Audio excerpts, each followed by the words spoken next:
सापनाथ है, ये नागनाथ है।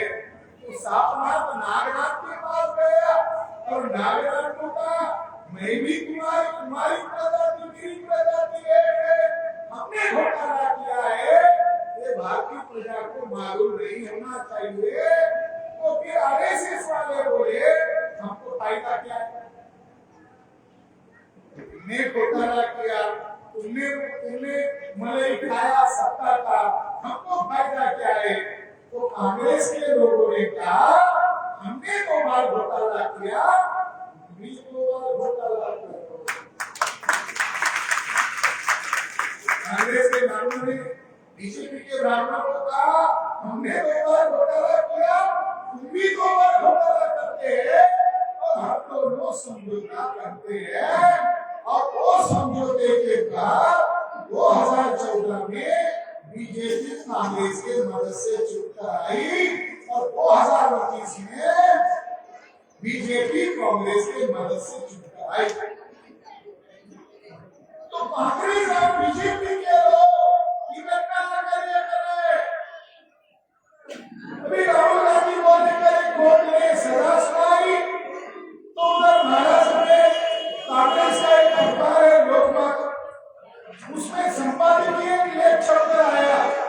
क्या छपकर आया कि कांग्रेस और बीजेपी के बीच में जो गुप्त समझौता हो गया था वो समझौता क्या अभी खत्म हुआ है। यानी गुप्त समझौते की बात उनको मालूम है। तो उनकी अखबार में लिख रहे थे ब्राह्मण को कि क्या समझौता हमारा खत्म हुआ है। साथियों, इस तरीके से एक ब्राह्मण पार्टी दूसरे ब्राह्मण पार्टी को मदद करके इस देश की शासन सत्ता में व्यवस्था में कब्जा कर चुकी है। और हमारे लोगों को लगता है अखिलेश जी आएंगे चमत्कार करेंगे, मायावती जी आएंगी चमत्कार करेंगी। मायावती जी ने सतीश मिश्रा को आगे करके सुप्रीम कोर्ट में केस दायर की थी। ये ईवीएम मशीन को लेकर मायावती जी ने भी सुप्रीम कोर्ट में केस दायर की थी। मगर केस का क्या हुआ, न सतीश मिश्रा ने समाज को बताया, न मायावती बहन जी ने समाज को बताया, न समाज उसको पूछ रहा है कि क्या हाल हुआ है। तो वो बोल रहे हैं वो मत पूछो क्यों, मंडप शंख बजाएगा, हाथी आगे आगे बढ़ता जाएगा। लोग पूछ रहे हैं अरे दिल्ली के पास गया, नहीं और थोड़े आगे गया। तो कहा गया खड्डे में कर दिया पंडितों ने। जिन पंडितों को मान्यवर काशीराम साहब विदेशी कहते थे, 3.5% ब्राह्मणों ने बहुजन विचारधारा की राष्ट्रीय पार्टी को शून्य पार्टी बना दिया। राष्ट्रीय पार्टी बनाई बहुजन नायक ने, आज उस पार्टी की स्थिति शून्य हो गई है। तो ये ईवीएम के कारण हुई है। ईवीएम के विरोध में हम लोग उतर रहे, उनको उतरने में क्या किस बात का डर है, उनको उतरना चाहिए। ब्राह्मण लोग ईवीएम मशीन के द्वारा क्या करने वाले हैं, संविधान को खत्म करने वाले नहीं, संविधान को ईवीएम के द्वारा लगभग खत्म कर दिया है। शिक्षा खत्म हो गई है, रोजगार खत्म हो गया है, सरकारी उद्योग कंपनियां नरेंद्र मोदी ने बेच दिया है विदेशी कंपनियों को। और सरकारी स्कूल में रामायण महाभारत गीता पढ़ा रहे हैं, पढ़ाना चाहिए था ज्ञान विज्ञान, अब क्या पढ़ा रहे रामायण महाभारत गीता। संस्कृति का शुरू हो गया है। इसलिए साथियों ईवीएम मशीन को रोकना होगा। और ईवीएम मशीन का जो गेम है ये चुनाव आयोग के द्वारा किया जा रहा है। ये ब्राह्मणों का पार्ट पार्सल बना हुआ है चुनाव आयोग और भारतीय न्यायपालिका, ये जो है उनका पार्ट पार्सल बना हुआ है। इसके विरोध में कन्याकुमारी से लेकर कश्मीर तक ये ईवीएम भंडाफोड़ परिवर्तन यात्रा कर रहे हैं। केवल ये जागरण नहीं कर रहे हैं, बल्कि भारत के अंदर हमारा संगठन का जाल है। 31 राज्यों में हमारा संगठन है, 550 जिलों में हमारा संगठन है, 4500 तहसीलों में है, 6 लाख गांवों में हम ये संदेश दे रहे हैं। अगर 2024 में ईवीएम मशीन से गड़बड़ी करके ये विदेशी ब्राह्मण और ये विदेशी ताकतें इस देश के लोकतंत्र पर अगर फिर से कब्जा करेगी तो हम चुपचाप अपनी आंखों से देख नहीं सकेंगे। क्या करना होगा? तो 15 लाख लोगों को ही बुलाना है। 100 करोड़ आबादी हमारी है, बहुजन समाज की आबादी 100 करोड़ से ज्यादा है। केवल 15 लाख लोगों को आना है और करने के नाम पर जाना है, ईवीएम मशीन को उठाना है, वही जमीन पर पटकाना है, तो हमारे लोगों का समाधान होगा। हमारा नौटंकी तो देख लिया हमने, किसी को भी वोट डालो, किसी को भी डालो, हमारे किसी को भी डालो। 2017 में आपको समझने के लिए बताता हूं, उत्तर प्रदेश का उदाहरण आपको देता हूं मैं। 2017 में योगी आदित्यनाथ को ईवीएम घोटाला करके उत्तर प्रदेश में सत्ता की रौनक संभाली। जैसे ही उत्तर प्रदेश का 2017 का चुनाव समाप्त हुआ, महीने भर के अंतराल में उत्तर प्रदेश के सहारनपुर में नगर निगम का चुनाव शुरू हुआ, लोकल चुनाव शुरू हुआ। तो वहां पर एक मुस्लिम लड़की थी। उस मुस्लिम लड़की क्या करती थी? वो गरीब लोगों की सहायता करती थी, आंदोलन करती थी, मदद करती थी, मार्गदर्शन करती थी। तो जो छोटा नगर निगम का चुनाव था, तो मुस्लिम लोगों ने मीटिंग बुलाई और मीटिंग लेकर कहा, हम जिसको चुनकर भेजते सारा और ये लड़की है, ये फीस न लेते हुए हमारे लिए चक्कर काटती है, तो इस बार ऐसा करते हैं, समाज से चंदा इकट्ठा करते हैं, इसको किसी पार्टी से खड़ा नहीं करते, निर्दलीय खड़ा करते। समाज ने क्या किया?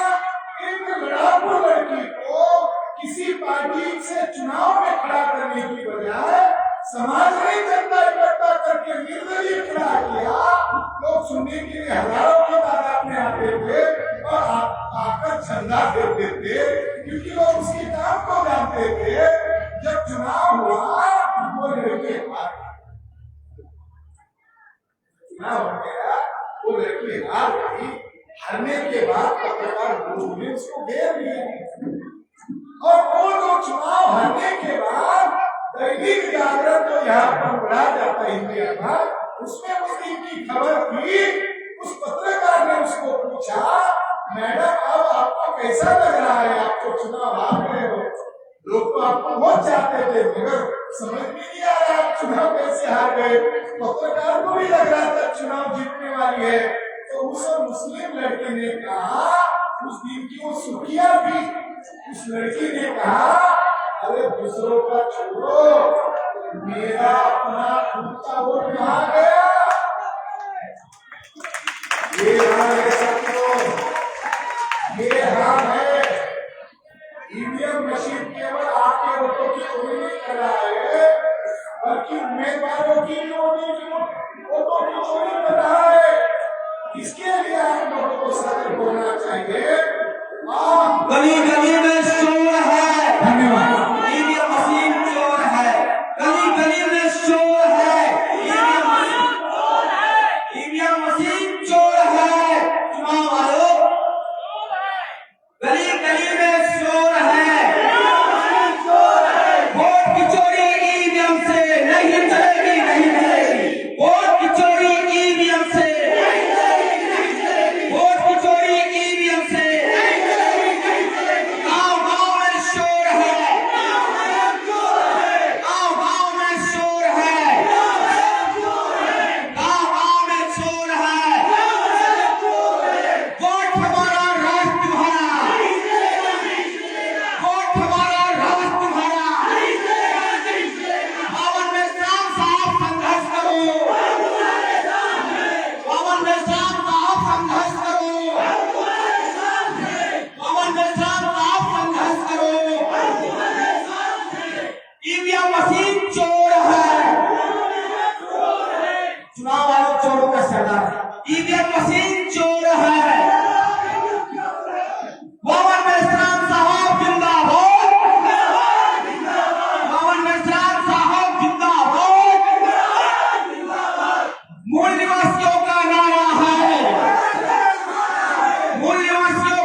साथियों, आपके बीच में जिनका हम इंतजार कर रहे थे,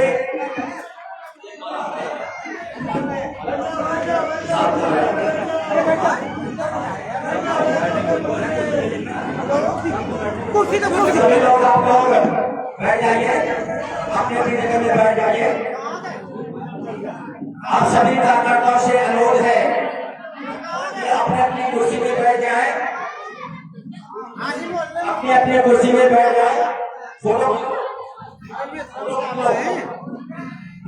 हाँ, जिनका हम बहुत देर से इंतजार कर रहे थे और भारत मुक्ति मोर्चा एवं बहुजन क्रांति राष्ट्रीय अध्यक्ष है माननीय मोहम्मद इस्लाम जी आपके बगल में उपस्थित हो रहे हैं, आपके बीच में उपस्थित हैं। एक बार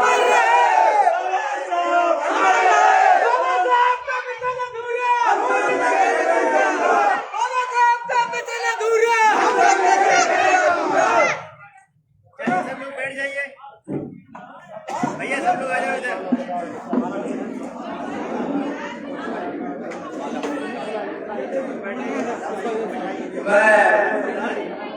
माननीय विजयलक्ष्मी माननीय बाबूलाल वर्मा जी से निवेदन है कि माननीय अध्यक्ष जी का स्वागत करें। इसी कड़ी में विजयलक्ष्मी जो बहुजन मुक्ति पार्टी से हैं वो आए और माल्यार्पण करें। विजयलक्ष्मी वो आए। इसी कड़ी में पुष्पा देवी फूलगली कचौली माननीय रामनाथ संघवार ये आए और साहब का स्वागत करें, फूल मालाओं से स्वागत करें, माल्यार्पण करके स्वागत करें। माननीय रामनाथ संघवार, फूलगली, पुष्पा देवी, उपासना देवी ये सभी आए एक साथ साहब का माल्यार्पण कर स्वागत करें। और अगली कड़ी में माननीय महेश चमन जी आए और साहब का माल्यार्पण कर स्वागत करें।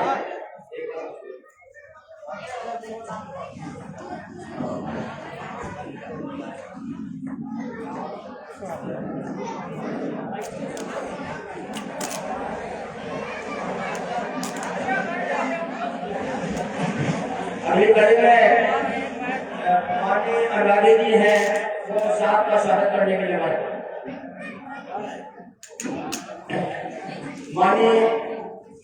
माननीय इसी कड़ी में माल्यार्पण के लिए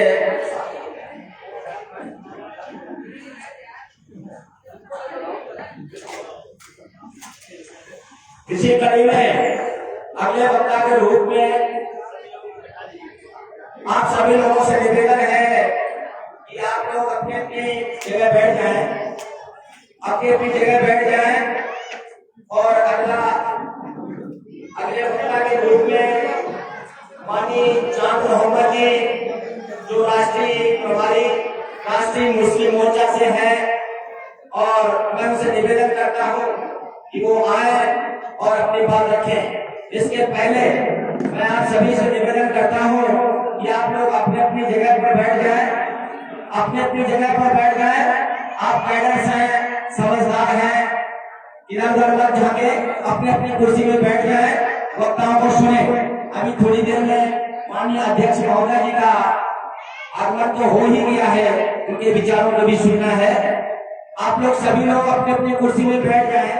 आपसे विनम्र निवेदन है, अनुरोध है कि मेरी आवाज आप तक पहुंच रही है। कार्यकर्ताओं से निवेदन है कि बैठाइए भाई, आप बैठाइए, सब लोग अपनी जगह बैठ जाइए। बैठेंगे तभी तो डिस्प्ले दिखाई देगा और कुछ सुन सकेंगे, कुछ आगे कर सकेंगे। भाई बैठ जाइए। अगली कड़ी में माननीय चांद मोहम्मद जी राष्ट्रीय प्रभारी राष्ट्रीय मुस्लिम मोर्चा नई दिल्ली से हैं, आप अपनी बात रखेंगे। माननीय चांद मोहम्मद जी। ये सर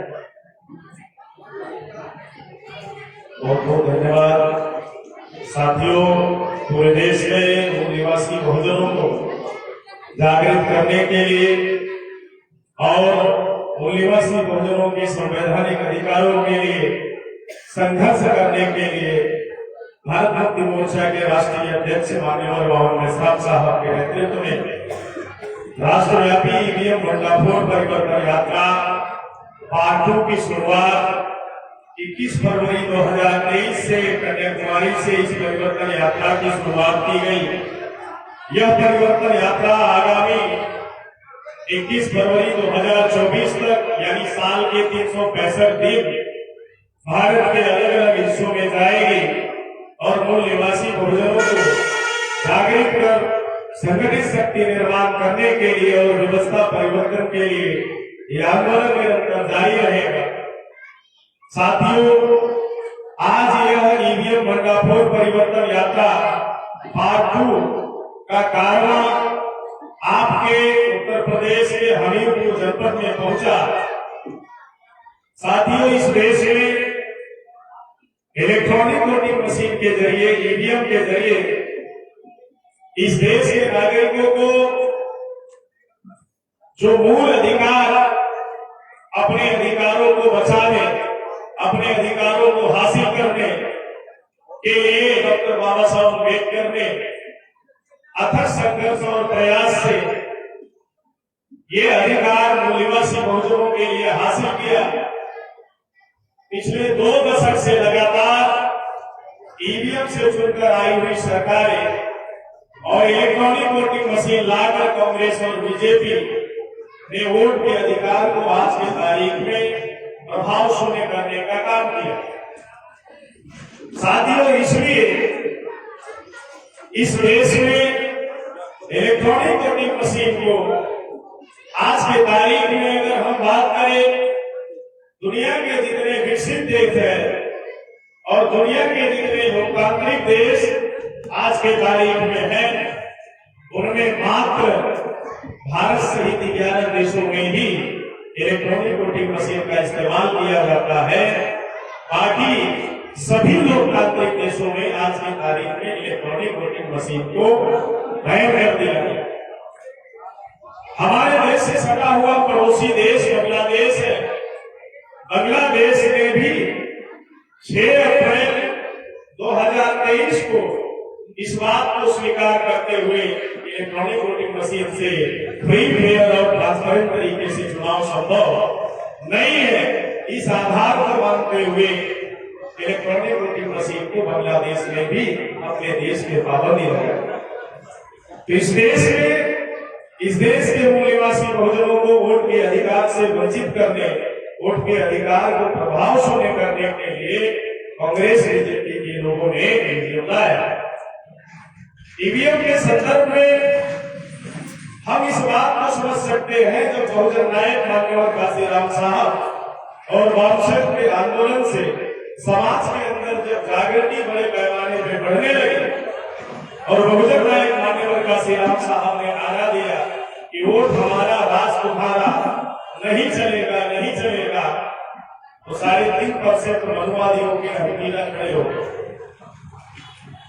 चुटिया खड़ी हो गई। उन्होंने चिंतन किया और चिंतन करके उन्होंने ये निष्कर्ष निकाला कि आज हम 3.5% लोगों के अकाउंट में वोट नहीं है।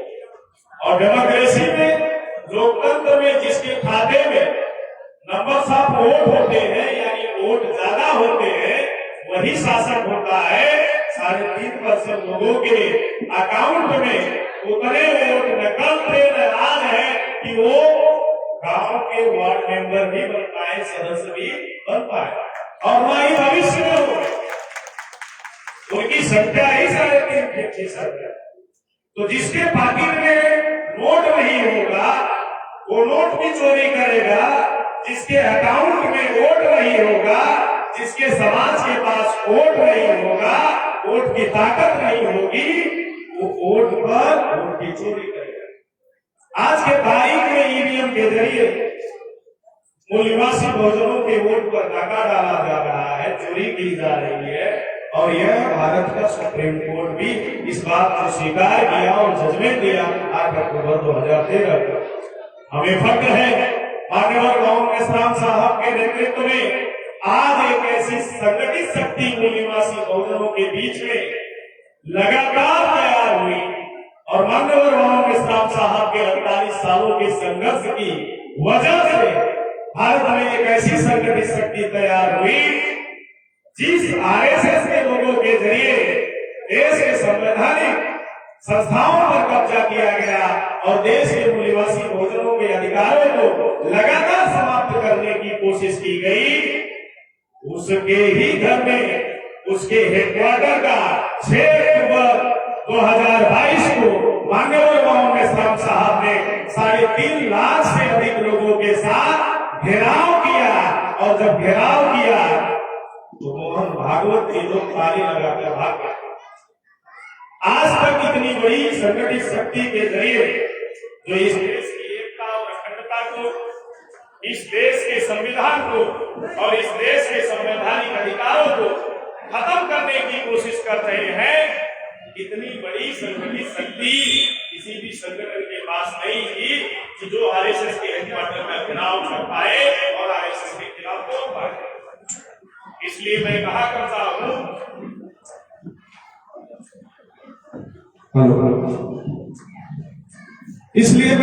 करता हूं कि you can fool some people for some time, you can not fool all the people for all the time.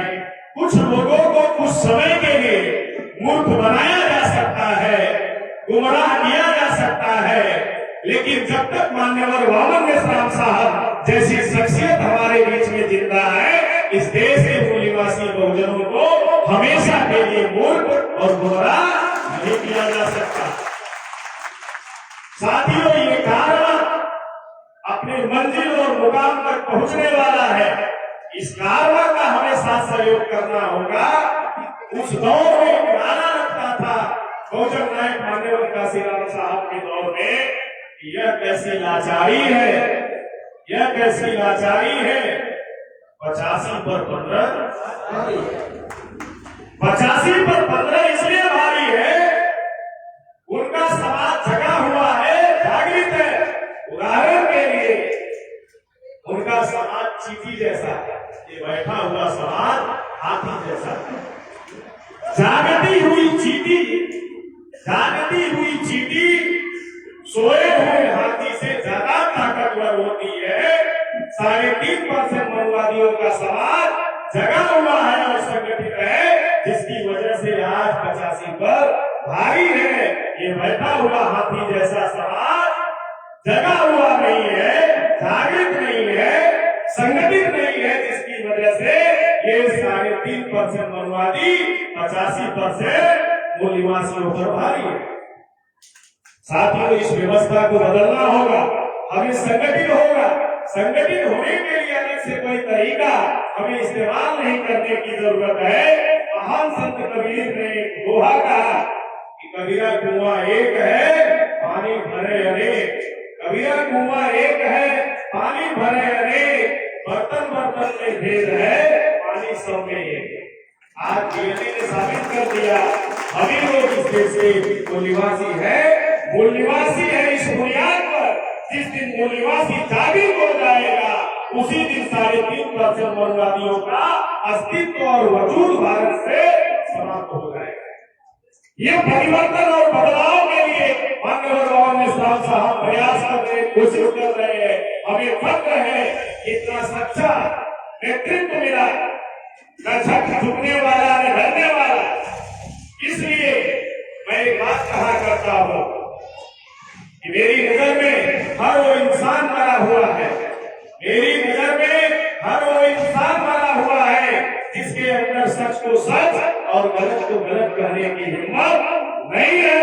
और आज हमें फख्र है, भारत में एक ही नेतृत्व है, एक ही शेर है जो पूरे भारत में सच को सच कहता है और सच को सच कहने के लिए समाज को प्रेरित करता है, आंदोलित करता है। बाकी तथाकथित जो बहुजनों के नेता है वो अपनी दलाली करने के लिए समाज को लगातार गुमराह करने का काम कर रहे हैं, जागृत करने का काम नहीं कर रहे हैं। इसलिए साथियों, इस कार्रवाई को बढ़ाने के लिए हमारे लोगों को तन मन धन से साथ सहयोग करना होगा।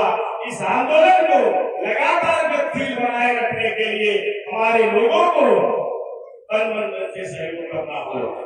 डॉक्टर बाबा साहब अम्बेडकर कहा करते थे, कीमत चुकाए बगैर कोई परिवर्तन संभव नहीं है। और नेताजी सुभाष चंद्र बोस कहा करते थे कि तुम मुझे खून दो, मैं तुम्हें आजादी दूंगा। ऐसा नहीं कहा नेताजी सुभाष चंद्र बोस ने कि ये आजादी ले लो, जब फुर्सत लगे तो आके खून दे देना। पहले क्या कहा, तुम मुझे खून दो, मैं तुम्हें आजादी दूंगा। मान्यवर मोहम्मद इस्लाम साहब ने कहा, तुम मुझे 1 रुपया दो और 1 लाल दो, मैं तुम्हें इन माओवादियों से आजादी दूंगा। इस कार्रवाई को बढ़ाने के लिए आप लोगों से अपील है कि जो भी साथी है, अपनी राष्ट्रीय अध्यक्ष को बात रखने से पहले आप लोगों को आह्वान है कि 10 रुपए, 20 रुपए, 100 रुपए, 50 रुपए, 500 रुपए, 1000, 2000, ये 365 दिन चलने वाली परिवर्तन यात्रा को गतिशील बनाए रखने के लिए आप लोगों को आह्वान है कि माननीय राष्ट्रीय अध्यक्ष जी को आप साथ सहयोग करेंगे। ऐसी आशा अपेक्षा के साथ मैं अपनी बात खत्म करता हूँ। धन्यवाद।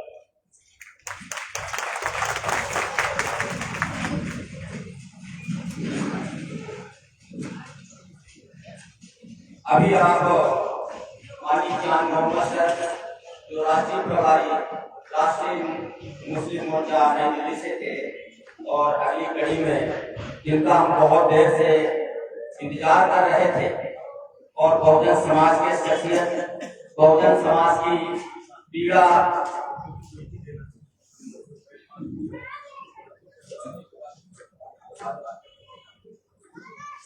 भारत मुक्ति मोर्चा के राष्ट्रीय अध्यक्ष और बहुजन क्रांति मोर्चा के राष्ट्रीय संयोजक हैं माननीय बावन इस्लाम साहब। मैं उनको अनुरोध करता हूं कि वो आए और ईवीएम भंडाफोड़ परिवर्तन यात्रा के विषय में अपनी बात रखें। माननीय बावन इस्लाम साहब।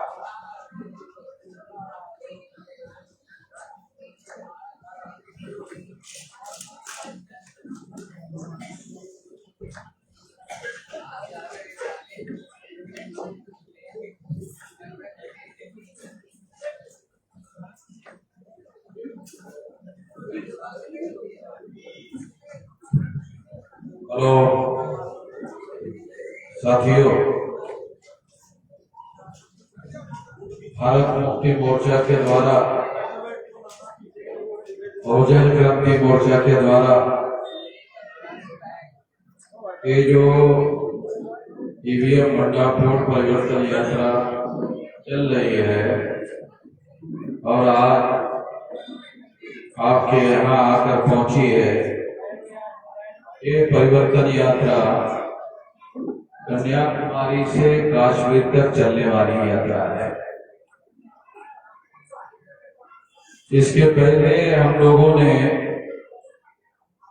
परिवर्तन यात्रा निकाली थी, वो कश्मीर से कन्याकुमारी तक चलने वाली थी। अब की बार ये यात्रा हम लोगों ने कन्याकुमारी से कश्मीर तक चलने वाली यात्रा निकाली। पिछले बार जो यात्रा हमने निकाली थी वो 180 दिन की थी। अब की बार ये यात्रा 365 दिन की है, यानी साल भर चलेगी और 674 जिलों में चलेगी। राष्ट्रीय स्तर पर कार्यरत हमारे दूसरे श्रेणी के नेता सब जो 6,500 तहसीलें हैं, उसमें से 6,000 तहसीलों में ये यात्रा चलेगी, वो इसको चलाने का काम करेंगे। साथियों, ये जो ईवीएम भंडाफोड़ परिवर्तन यात्रा है, ये ईवीएम भंडाफोड़ परिवर्तन यात्रा इतने बड़े पैमाने पर जिस पर सारे देश भर में करोड़ों रुपया खर्चा हो सकता है और सारे देश भर में लोग ही ये सारे क्रमों की तैयारी कर रहे हैं और सारा खर्चा लोग ही उठा रहे हैं। उसकी वजह ये है कि सारे देश भर में संगठन का एक जाल पिछले 48 साल लगाकर एक विशाल संगठन का जाल बनाया गया। जब मान्यवर काशीराम जी ने बहुजन समाज पार्टी बनाई थी तो 13 स्टेट में 140 जिलों में वामसेक संगठन था। आज वामसेक संगठन 31 राज्यों में 567 जिलों में 4000 से ज्यादा तहसीलों में 22,000 से ज्यादा ब्लॉक में और 1.5 लाख से ज्यादा गांवों में फैला हुआ संगठन है। ये जो इतना बड़ा विशाल संगठन फैला हुआ है, ये 2-4 साल में बना हुआ संगठन नहीं है। क्या इतनी बड़ी संगठित शक्ति हमने निर्माण की, ये कोई 2-4 साल में बनी हुई नहीं है। मेरी उम्र 18 साल 3-4 महीने की रही होगी, तब से मैं इस काम में लगा हुआ हूँ और आज मेरी उम्र 66 साल चल रही है, तो लगभग 48 साल हो गए हैं इसको बनाने में हम लोग लगे हुए और इस वजह से इतना बड़ा एक परिवर्तन यात्रा का कार्यक्रम हम लोग चलाने में कामयाब है। तो उसकी वजह ये साथियों, आज ये जो ईवीएम भंडारपुर परिवर्तन यात्रा हम लोगों ने निकाली है, तो ये यात्रा हमने क्यों निकाली है, ये स्वाभाविक रूप से लोगों के मन में सवाल हो सकता है। तो इसको बताना, इसको लोगों को समझाया जाना बहुत जरूरी है।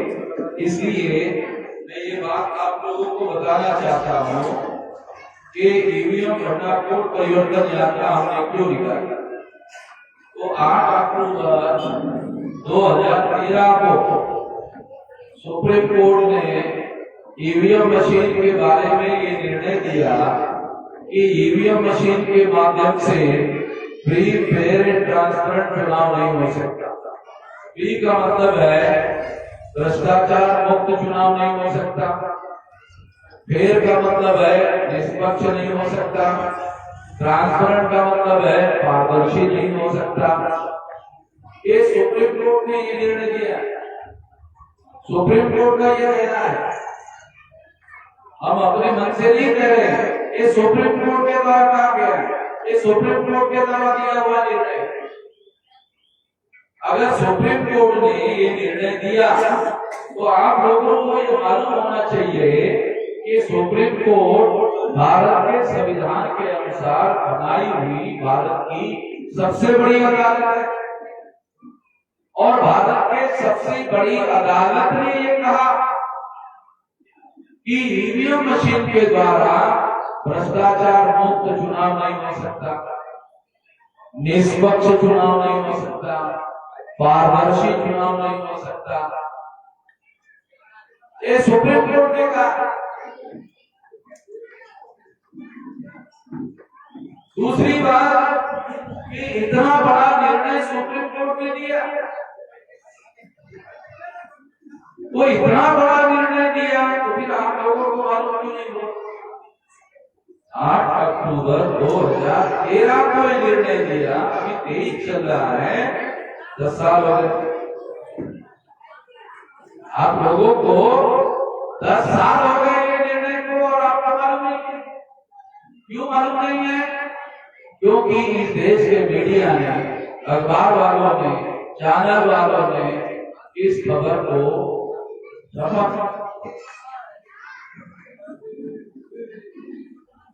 अगर उन्होंने इस खबर को छापा होता आपको मालूम हो गया होता, आपको यह भी मालूम हो गया होता कि ईवीएम मशीन के द्वारा आपके वोटों की चोरी हो रही है और इस देश में लोग इसके विरोध में विद्रोह कर रहे थे। इसलिए मैं आप लोगों को ये जानकारी देने के लिए सारे देश भर में सारे देश भर में एक बड़ा कार्यक्रम, साल भर का कार्यक्रम हमने बनाया। इस देश के मीडिया के लोगों ने इस बात को छुपा के रखा, इसलिए इस जानकारी को देने के लिए हम लोगों ने ये कार्यक्रम बनाया। दूसरी महत्वपूर्ण बात मैं आप लोगों को बताना चाहता हूं, जब सुप्रीम कोर्ट ने इतना बड़ा फैसला दिया, सुप्रीम कोर्ट ने खुद इस बात को स्वीकार किया, निर्णय दिया कि ईवीएम मशीन के द्वारा भ्रष्टाचार मुक्त निष्पक्ष पारदर्शी चुनाव नहीं हो सकता, तो सुप्रीम कोर्ट ने ही कहा इसको रोकना। और रोकने के लिए इसी जजमेंट में उन्होंने एक और निर्णय दिया। क्या निर्णय दिया? एक और निर्णय दिया, इसको रोकने के लिए पेपर ट्रेल मशीन लगाना हो। तो ये निर्णय भी सुप्रीम कोर्ट ने दिया। ये निर्णय इस बात का सबूत है, इस बात का सबूत है कि ईवीएम मशीन में घोटाला होता है। आप लोग तीन तरीके से उन्होंने आप लोगों को बैलेट पेपर दिया, पुराने जो बुजुर्ग लोग हैं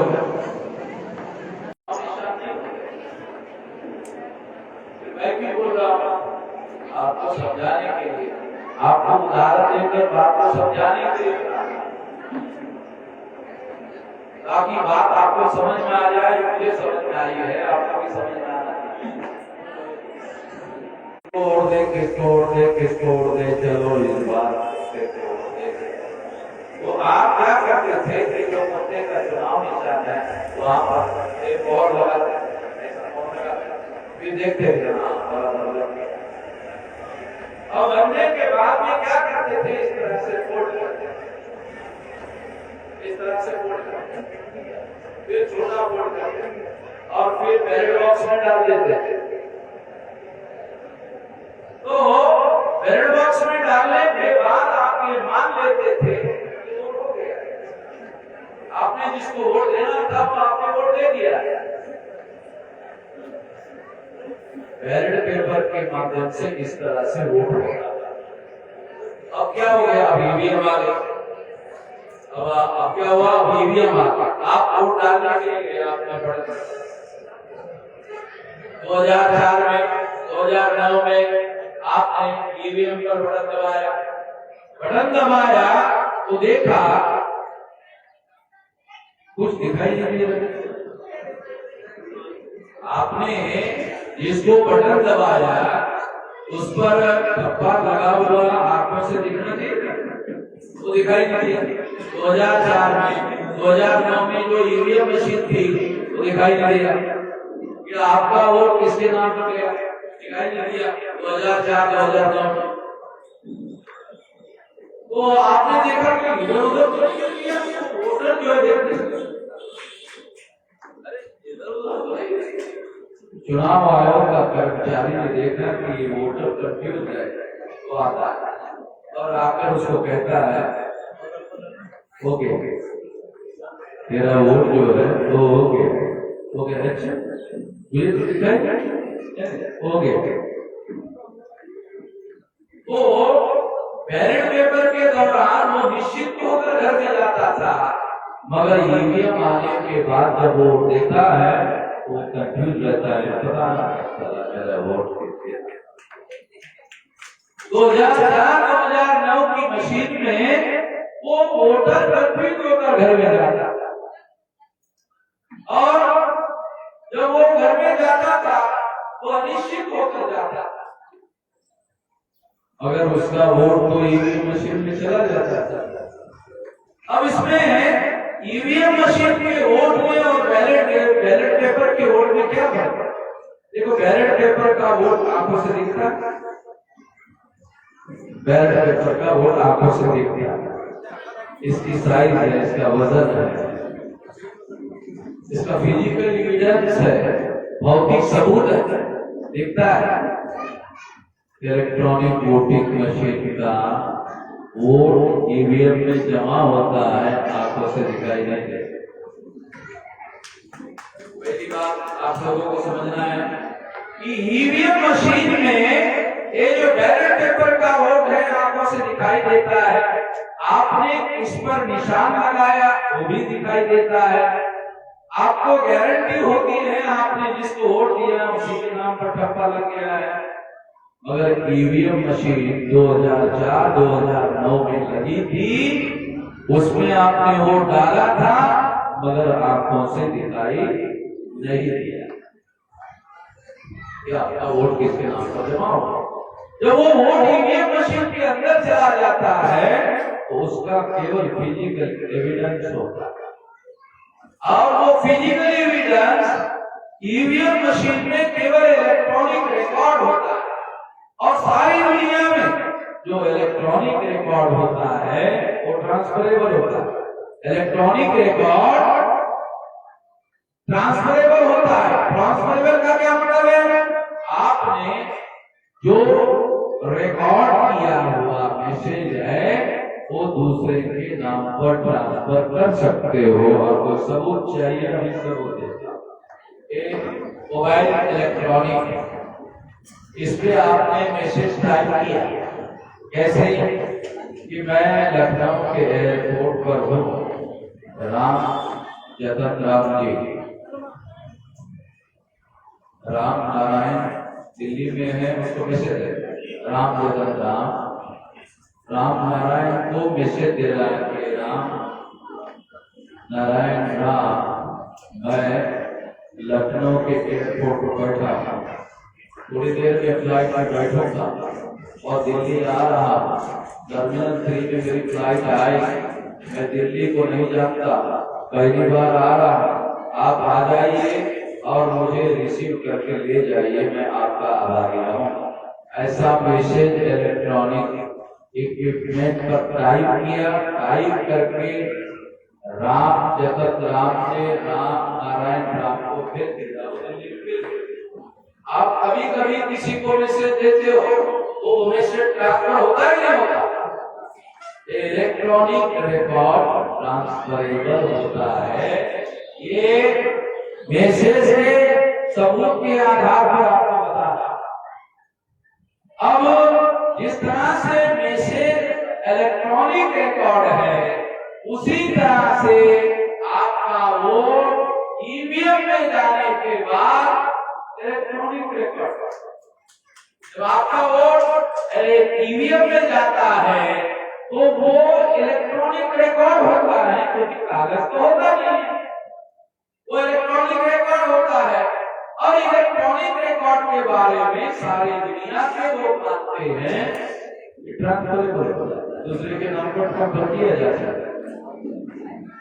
अब ईवीएम मशीन में आपने राम प्रसाद राम को वोट दिया, राम प्रसाद राम को आपने वोट दिया, राम प्रसाद राम का वोट ईवीएम में चला गया, मगर ईवीएम में जाने के बाद राम नारायण के नाम पर मशीन के अंदर ही ट्रांसफर, दूसरे आदमी ने उसको ट्रांसफर कर दिया, दूसरे के नाम पर ट्रांसफर कर।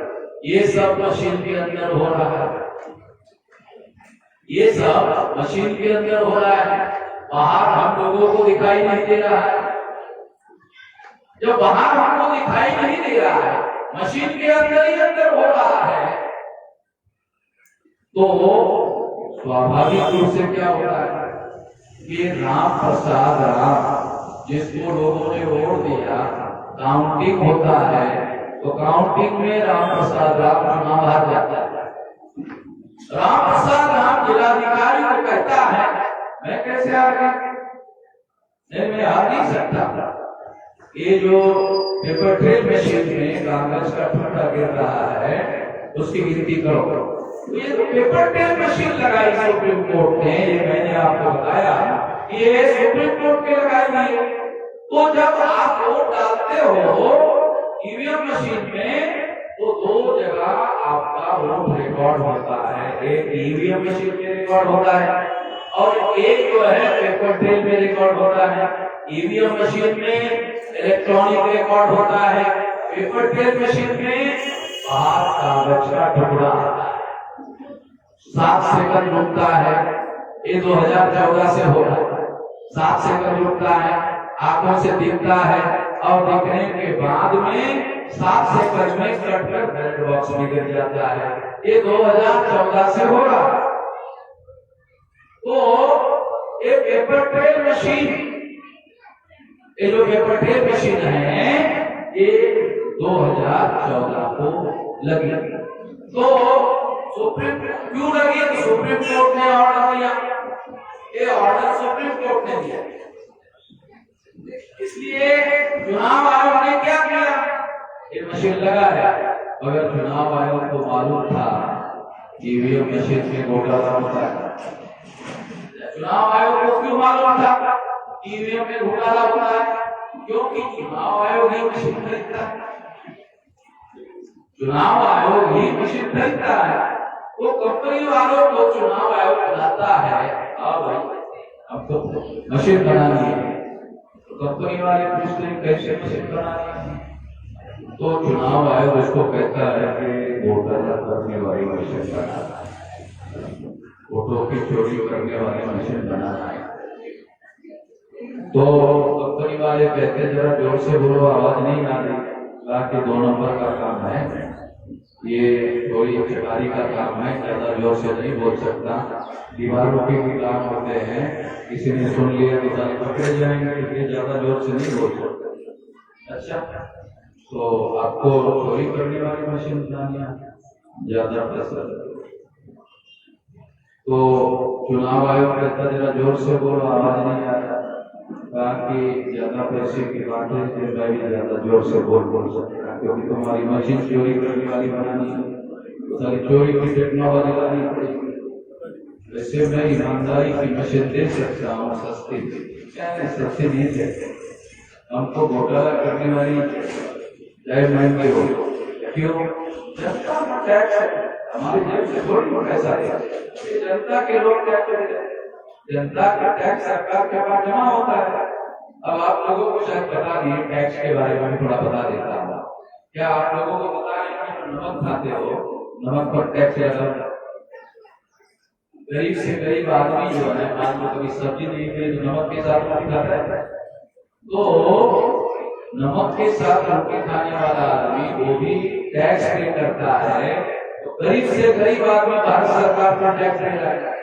तो चुनाव आयोग ने कहा कि नहीं, ये तो भारत सरकार के पास टैक्स जमा हो रहा है, टैक्स से मशीन खरीदी जाएगी, चुनाव आयोग के लोगों की जेब से तो खरीद नहीं जाएगी, इसलिए इसकी चिंता मत करो, ज्यादा पैसे लगाओ, कोई बात नहीं दे देंगे।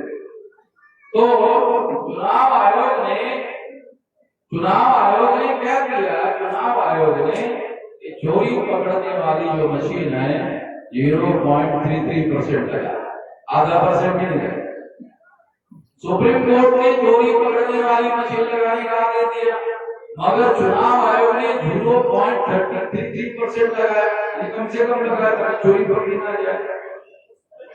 तो ये 2014 में लगाया, 2015 में लगाया, 2016 में लगाया, यानी चोरी पकड़ने वाली मशीन ज्यादा लगाने का काम चुनाव आयोग करने के लिए। इसलिए क्या हुआ कि मैं सुप्रीम कोर्ट में गया,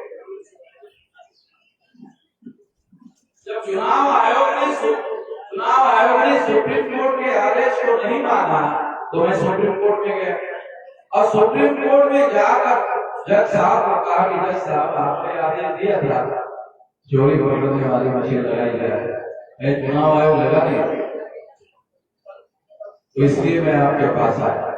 तो सुप्रीम कोर्ट ने ऑर्डर दिया 100% मशीन लगाई जाए। 24 अप्रैल 2017 को मैं जब सुप्रीम कोर्ट गया, तो सुप्रीम कोर्ट ने मेरे केस में ऑर्डर दिया कि चोरी पकड़ने वाली 100% मशीन लगाई जाए। ये ऑर्डर मेरे केस में सुप्रीम कोर्ट ने दिया। अभी ये जो चुनाव में 13.5 लाख चोरी पकड़ने वाली मशीन लगाई जा रही है, किसने लगाया जा? मैंने लगाया।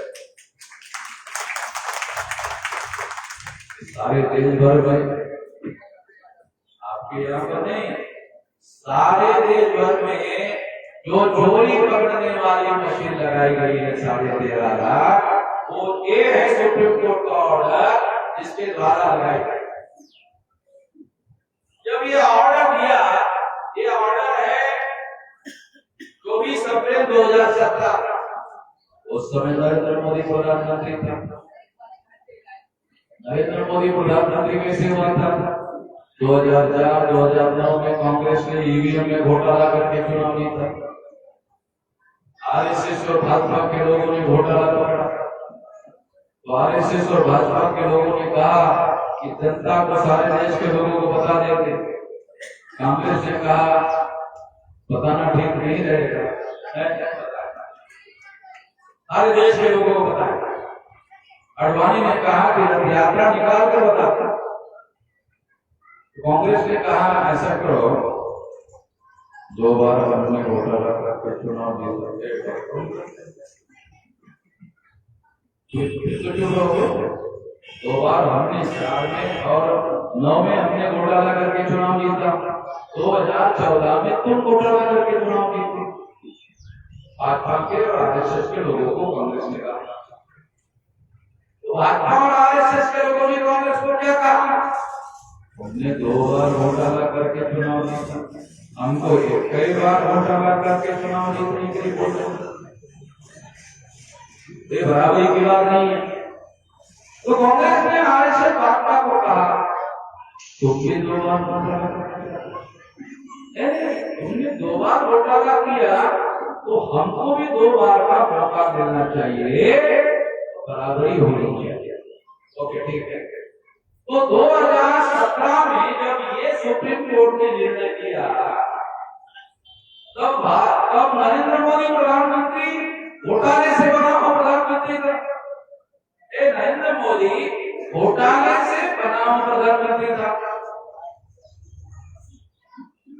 जब घोटाले से बना प्रधानमंत्री था और यह ऑर्डर आया, ये ऑर्डर के नरेंद्र मोदी के बाद तो सुप्रीम कोर्ट का ऑर्डर है, तो उनके लोगों ने मीटिंग की और नरेंद्र मोदी के साथ ये सोचा कि अब तो 2019 का लोकसभा का चुनाव जीतना तो नहीं, घोटाले से, क्योंकि वामन मेश्राम ने टांग अड़ा दिया, और वामन मेश्राम की टांग जो है वो गांधी की टांग की तरह सिंगल हड्डी की टांग नहीं, जो डबल हड्डी की टांग है। इसलिए ये रोकना आसान नहीं है। इसलिए नरेंद्र मोदी ने कांग्रेस से संपर्क किया और कहा कि हमें साथ सहयोग करो। कांग्रेस ने नरेंद्र मोदी को पूछा कि देश का प्रधानमंत्री कौन है? भाई देश की सरकार किसकी है? मेरी है। सारे देश की मशीनरी किसके कब्जे में है? मेरे कब्जे में है। अरे अगर यही चीज हमारे नियंत्रण में हो तो पूछते किसी को, जो करना चाहे करके, तू भी कर। नहीं, ये वामन मेश्राम ने टांग अड़ाई है, इतना आसान नहीं है, इसलिए आप हमें साथ सहयोग करो। तो फरवरी 2019 में लोकसभा का चुनाव था। फरवरी 2019 में अभिषेक मनु सिंघवी जो कांग्रेस के सुप्रीम कोर्ट के लॉयर थे, वो कांग्रेस की तरफ से केस लेकर गए बीजेपी आरएसएस के साथ मिलकर और कहा कि ये जो वामन मेश्राम का सुप्रीम कोर्ट का ऑर्डर है, इसके अनुसार 13 लाख से लेकर 18 लाख तक वोटों की पर्ची गिननी पड़ेगी, और इतनी पर्ची गिनने के लिए बहुत लंबा समय लगेगा। इसलिए क्या किया जाए?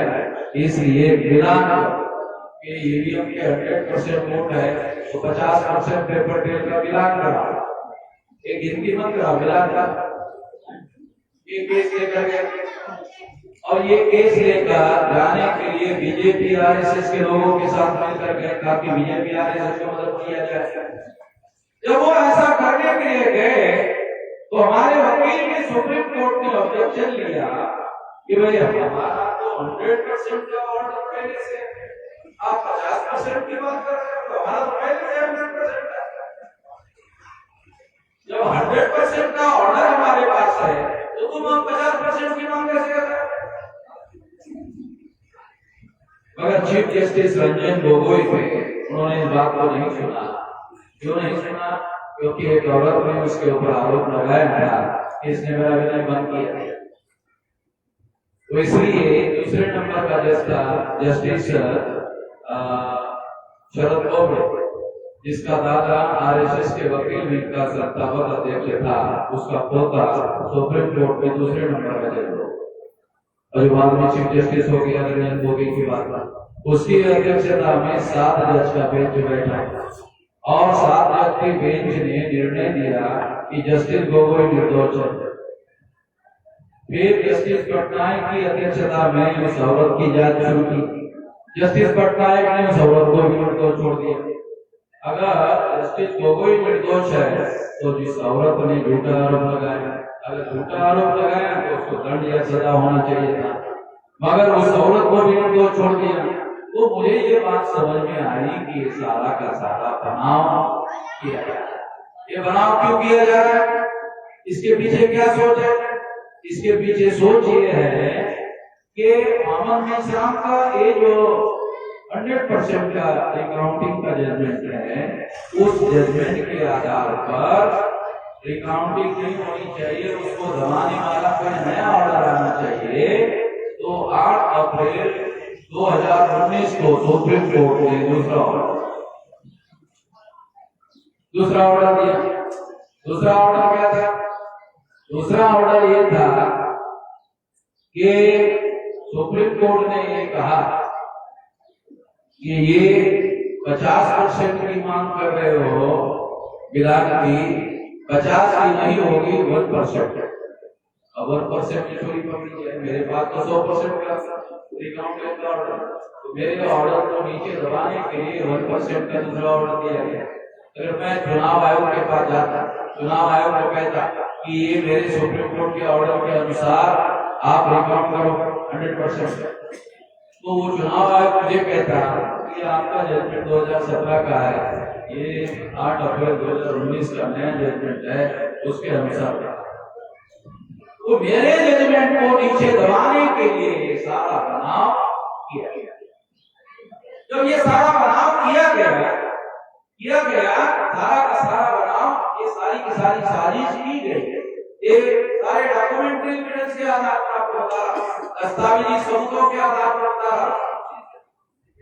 जब ये बनाव किया गया, धोखाधड़ी की गई, तो 1% का जब ऑर्डर हुआ, आरएसएस के बीजेपी के लोगों को लगा कि तो हमारे फेवर में है।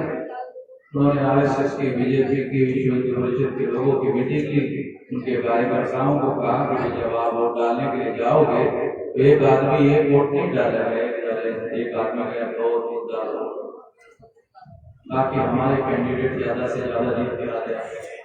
तो आपको कोई काल्पनिक बात नहीं बता रहा हूं मैं, सुप्रीम कोर्ट ने मुझे लिख कर दिया 373 सीटों पर जब काउंटिंग हुआ तो ये हमारे पास डाटा है, डॉक्यूमेंट्री है। 373 सीटों पर काउंटिंग का आंकड़ा चुनाव आयोग ने लिख कर दिया 220 जगह ज्यादा वोट की। ज्यादा वोट का क्या मतलब है? जिस फॉर एग्जाम्पल वाराणसी में नरेंद्र मोदी चुनाव लड़ रहे थे, वहां लोगों ने 11 लाख लोगों ने वोट डाला, वहां वोट मशीन से निकले कितने? 12,87,000 लोगों ने वोट कितने डाले? 11 लाख। वोट कितने निकले? 12,87,000। ज्यादा कितने निकले? 1,87,000। वो 1,87,000 वोट ज्यादा निकलना अपने आप में डॉक्यूमेंट्री एविडेंस से भी घोटाला हुआ। कितनी सीटों में घोटाला हुआ? 373 सीटों। बीजेपी ने सीटें कितनी जीती? 303। घोटाला कितनी सीटों पर हुआ? 373। 373 सीटों में घोटाला हुआ, बीजेपी ने 303 सीटें जीती।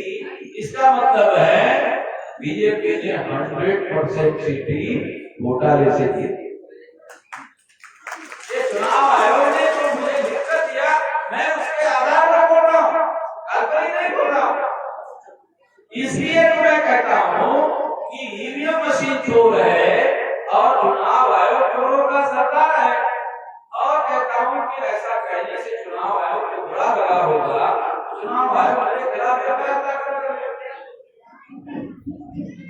कर नहीं रहा। क्या नाम है वो बिहार का? सैयद शुजा ने चुनाव आयोग और ईवीएम मशीन पर आरोप लगाया। वो है अमेरिका का, तो चुनाव आयोग ने दिल्ली में उसके ऊपर एफआईआर किया। वो है अमेरिका में, उसके ऊपर एफआईआर दिल्ली में किया। मैं इधर ही हूँ,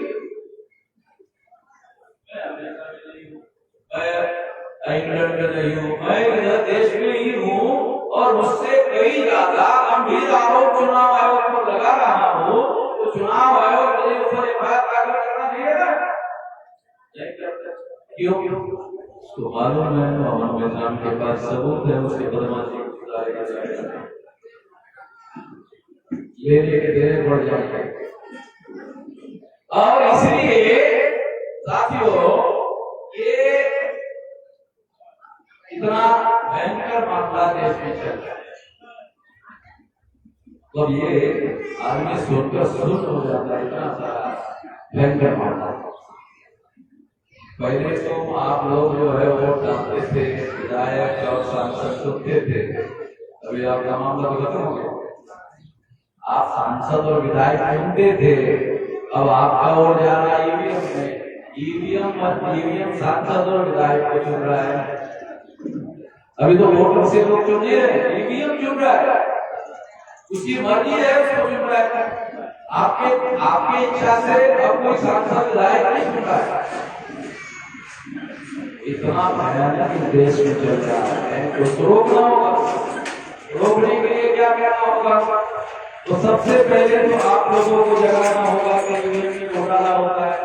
हमारे लोगों का यकीन नहीं है कि ईवीएम में घोटाला होता है, तो सबूत के साथ घोटाला होता है। तो पहली बात तो लोगों को जगाना होगा। दूसरी बात क्या करना होगा? चुनाव आयोग को लिख कर देना होगा कि भाई ईवीएम मशीन से ही अगर चुनाव करवाना चाहते हो तो ईमानदार मशीन लगाओ, ईमानदार मशीन लगाओ। जब घोटाला करने वाली मशीन बनाई जा सकती है तो ईमानदार मशीन भी बनाई जा सकती है। ईमानदार मशीन बना के करो। हम ये बात लिखकर देंगे, अगर चुनाव आयोग ने नहीं माना भारत बंद करेंगे। हमारे पास देशव्यापी संगठन 31 राज्यों में 567 जिलों में 4000 तहसीलों में 22,000 ब्लॉक में 1.5 लाख गांव में संगठन है। भारत बंद करेंगे, पहले भी किया था। सीए के मुद्दे पर हमने भारत बंद किया था। नरेंद्र मोदी ने सिटीजनशिप अमेंडमेंट एक्ट पास किया, वो कानून अभी भी लागू नहीं है। क्यों? मैंने रोक के रखा, मैंने इसके विरोध में भारत बंद करवाया। भारत बंद की वजह से वो कानून 90 में बंद है। अगर नरेंद्र मोदी का पास किया हुआ कानून हमने भारत में लागू नहीं होने दिया तो हमारे पास भी तो संगठित शक्ति है। हम भी तो उनके विरोध में संगठित शक्ति के बल पर रोक लगा सकते हैं, रोक लगाया।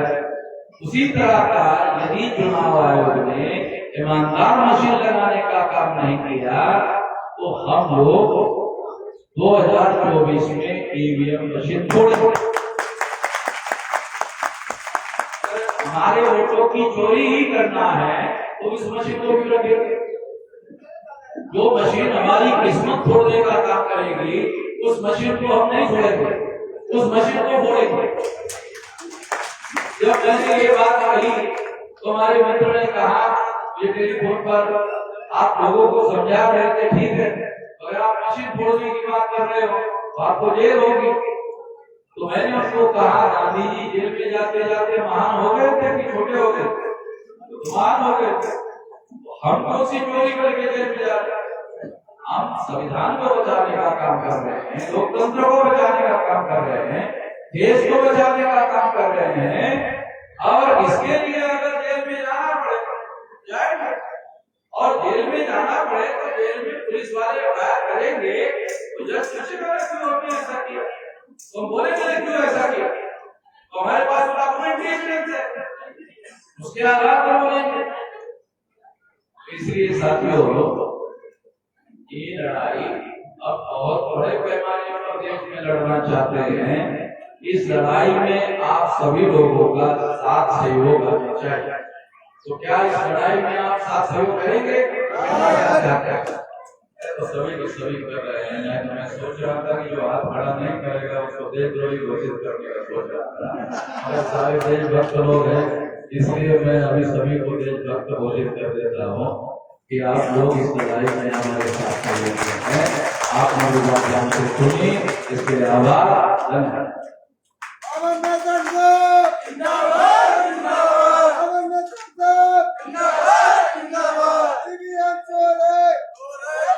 हेलो साथियों, 10 मिनट आप लोग और टाइम देंगे, उसके बाद कार्यक्रम की समाप्ति किया जाएगा। साथियों, जिला यूनिट की तरफ से जो राष्ट्रव्यापी परिवर्तन यात्रा निकाली गई है, ये आने वाली पीढ़ी की लड़ाई है। इस पीढ़ी की लड़ाई को लड़ने के लिए विश्राम साहब साल भर यानी 2024 तक कंटिन्यू यात्रा चलेगी। उस यात्रा को सफल बनाने के लिए हमीरपुर जिले से जो जिला यूनिट के लोग हैं 16,000 रुपया आंदोलन निर्माण निधि साहब को भेंट करेंगे। आप जो जिले की टीम है, डॉक्टर एस के संखवार जी, विजय लक्ष्मी संखवार जी, माननीय रमेश अनुरागी जी, एडवोकेट बलराम संखवार जी, रामनाथ संखवार जी, लोकेश वर्मा जी, डॉक्टर बाबूराम वर्मा जी, माननीय इबादुल्लाह खां जी, बाबूलाल खोरी जी, भगवान दास टेलर जी, कुंवर बहादुर जी, ये सब आके साहब को आंदोलन निर्माण निधि साहब को आके भेंट करे। और जो भी साथी साहब को 100 रुपया, 50 रुपया, 200, 500 देना चाहते हैं वो भी आके दे सकते हैं। उसके पहले जिले की टीम साहब को आंदोलन निर्माण निधि भेंट करने जा रही है। जिले की इस आंदोलन को आगे बढ़ाने के लिए इस आंदोलन को प्रेमचंद निषाद साहब को 500 रुपया आंदोलन निर्माण निधि भेंट करने जा रहे हैं। प्रेमचंद निषाद जी साहब को आंदोलन निर्माण निधि 500 रुपया भेंट करेंगे। और साथियों, राज बहादुर बख्श जी साहब को 500 रुपया आंदोलन निर्माण निधि भेंट करने जा रहे हैं। साथियों, जो भी साथी साहब को आंदोलन निर्माण निधि भेंट करने जाना चाहते हैं वो इस आंदोलन को सफल बनाने के लिए साहब को आंदोलन निर्माण निधि भेंट कर सकते हैं। साथियों, जो भी साथी 200, 500, 50, 100 जिससे जो भी सहयोग हो सकता है वो इस आंदोलन को चलाने के लिए साहब को आंदोलन निर्माण निधि भेंट कर सकते हैं। साथियों, क्योंकि आने वाली पीढ़ी की लड़ाई है, इस लड़ाई को आगे कैसे लड़ा जाए, इस पीढ़ी को इस लड़ाई को आगे लड़ने के लिए जो भी साथी जिससे जो भी सहयोग हो सकता है वो साहब को आंदोलन निर्माण निधि भेंट कर सकते हैं। और रामबच्चा प्रधान जी साहब को 500 भेंट करेंगे। छोटे राम बचौली जी, झलूलाल जी, राम भरोसे बचौली जी, रामदास राज जी। साथियों, जो भी साथी साहब को आंदोलन निर्माण निधि भेंट करना चाहते हैं वो साहब को सीधे साहब को पास दे के भेंट कर सकते हैं। और जो भी साथी साहब को आंदोलन निर्माण निधि भेंट करना चाहते हैं वो साहब को आके भेंट कर सकते हैं, क्योंकि ये बहुत बड़ी लड़ाई है। इस लड़ाई को और माननीय रामबच्चा प्रधान जी साहब को आंदोलन निर्माण निधि भेंट करेंगे और साहब को माला पहना के साहब का स्वागत करेंगे। माननीय आचार्य यादव जी ग्राम प्रधान बचौली, आप साहब को आचार्य यादव जी साहब का माला बना के स्वागत करेंगे और साहब को 500 रुपया आंदोलन निर्माण निधि भेंट करेंगे। आचार्य यादव जी साहब को आंदोलन निर्माण निधि भेंट करें ग्राम प्रधान। साथियों, जो भी साथी साहब को आंदोलन निर्माण निधि भेंट करना चाहते हैं, क्योंकि बहुत बड़ी लड़ाई है, आने वाली पीढ़ी की लड़ाई है। ईवीएम मशीन हटाना बहुत जरूरी है, नहीं तो हमारी आने वाली पीढ़ी कहीं की नहीं रहेगी। जो भी साथी साहब को आंदोलन निर्माण निधि व्यक्तिगत भेंट करना चाहते हैं वो साहब को आके भेंट कर सकते हैं। और इस कार्यक्रम के समापन के लिए इबादुल्लाह खां जी। हेलो, अभी आप 1 रुपए में आजादी के आंदोलन माननीय शेख सुभान साहब जी राष्ट्रीय मुस्लिम मोर्चा के जो जिलाध्यक्ष हैं, माननीय अध्यक्ष जी को 1000 रुपए प्रदान कर रहे हैं। और माननीय रंजन निषाद माननीय रंजन निषाद जी 500 रुपए 100 रुपए। माननीय बहन सुमन निषाद जी 200 रुपए राष्ट्रव्यापी निर्माण निधि भेंट कर रही हैं। इसी कड़ी में छोटे बजरौली 20 रुपए, झल्लू बजरौली 100 रुपए, माननीय राम भरोसे बजरौली 200 रुपए, माननीय रामदास कुमराट से 50 रुपए, माननीय रमेश शंकरपुर 50 रुपए, वीरेंद्र कुमार बजरौली 50 रुपए।